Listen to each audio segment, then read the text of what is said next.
Dillian the Body Snatcher White here. It's a champ. Big up to Sporting Icon. Subscribe. Otherwise, I might pay you guys a visit. Right, so the Body Snatcher, Dillian Whyte, the two-time interim World Heavyweight Champion, has said that he would love nothing more than a two-fight deal with UFC superstar in Francis Ngannou. And he says that he would love to be the first boxer to transition from boxing to MMA and win the UFC Heavyweight Championship of the world. And of course, the other fight in the boxing ring. So, firstly, it's not breaking news in the sense, although it kind of is. I mean, this is something that he's recently said today. But it was spoken about 18 months ago. Eddie Hearn, he would love nothing more than collaboration with Dana White, the UFC president. And this seems to be the one that Eddie Hearn wants to do. No idea what the thoughts of Dana White are.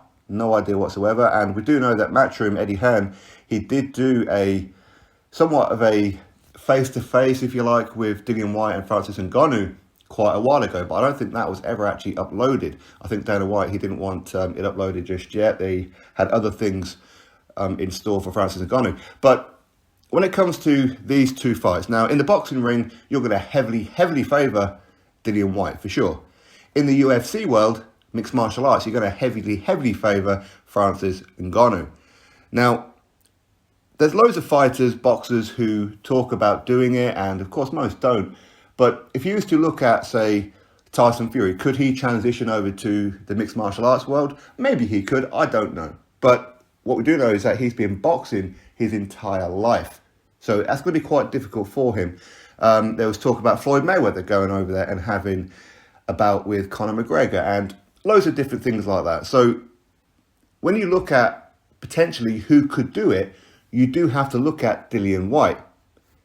Now, some people you may not realise, but I'm sure a lot of you do, but Dillian Whyte's background is kickboxing. He done kickboxing for the longest time.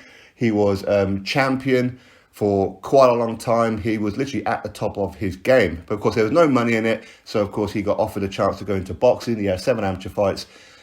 The British Boxing Board of Control weren't too happy about him doing amateur. They were kicking up a bit of a fuss. Rather than fight it, he went, you know what, fine, I'll just turn pro.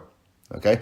Now, within that period, Dillian Whyte has done some mixed martial arts. He has had a fight within the cage.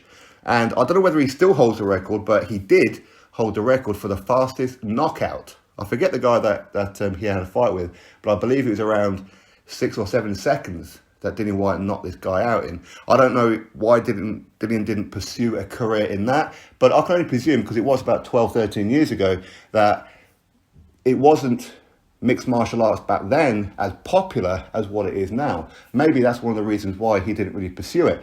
But either way, he's got that background, okay? He's got that fighting background. Of course, he grew up on the street, so he's used to having grapples and what have you.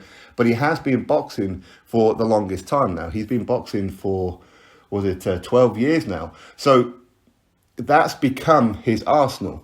His body's conditioned to be a boxer now. So him throwing away the boxing gloves, putting on the small, 8-ounce gloves or something like that for mixed martial arts, and having to go back into the kickboxing world as such, and of course ground grappling and all that kind of thing. It's going to be quite difficult for him. But if anybody could do it, maybe his body will just go, oh yeah, I remember how to do this now. So maybe, but I think it'd be interesting. I don't know if it's possible. As I said, I think a lot of it's going to be down to Dana White and Francis Ngannou. But once upon a time, Francis Ngannou, he was up for it.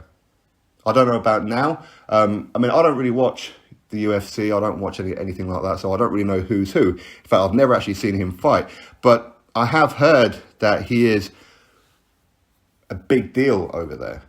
That's what I have heard, that he's a bit of a killer. So Dillian just getting in the cage with him, you've got to give him massive props, haven't you?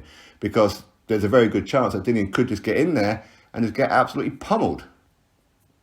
I mean, you don't know. I mean, Dillian, if he manages to catch Francis Ngannou with the left hook or the uppercut or something like that, as Francis Ngannou's coming in, it's going to be a good night, isn't it? Especially with like smaller gloves on, that's going to hurt a whole lot. Well, I say hurt a whole lot. He probably wouldn't feel anything. Next thing you know, he's being woken up with gas and air, right? But that's probably going to be the game plan for Francis Ngannou. But I've heard he's not really a ground grappler. That's not really what it is that he does. He's not the biggest kicker in the world, but he does have big punch power. That's what I'm hearing. Some of you guys can correct me on that one. So, but if you're going to be fighting a boxer who's used to being stood upright and just using their hands, what's Francis Ngannou going to do? From the opening bell, he's going to go for the legs of Dillian Whyte, isn't he? And if he grabs Dillian, there's a very good chance that it's over, isn't it? We know his brother Dean, he has a lot of training in the background of mixed martial arts and that as well. But Dillian, while he has done it before, I suppose the biggest concern will be he hasn't done it for a long, long time. But regardless, if that's what he wants to do, then that's what he wants to do. But I would imagine that it would depend on a 2-fight deal, one in the cage, one in the boxing arena. But anyway, we'll have to wait and see if anything like that does actually come off. Be very interesting, wouldn't it? Drop your thoughts below, click thumbs up, subscribe. Catch you on the next video.